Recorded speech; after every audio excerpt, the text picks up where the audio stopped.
Uzağına bağıtım bolup gelen yar, nem üçün fin min feğimi min veyan. Cehennemin irallardım keveme, canan föyün zaneceme min veyan, min veyan. Ezem marqa gönüm zoşu kaynardı, arzularım kanat kakıv yaynardı. Oğlu bilen dostiyali oynardı, dostsuz koyun ödeceme men veyan, men veyan, men veyan. Öz keveme min veyan.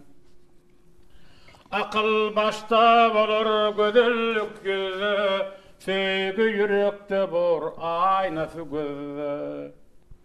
Ey feygülüm kavat gelin sen gözü, göz yitiren gözlerime min veyan, min veyan,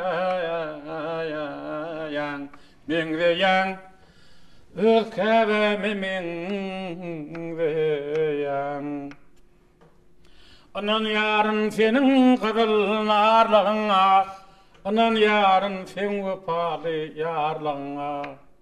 Unup men şu dünyada varlığını, şağır yalyan sen dünya min veyan, min veyan, min veyan.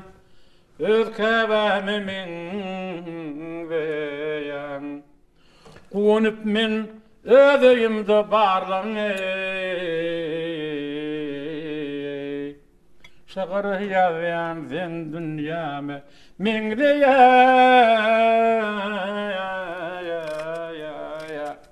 min veyan.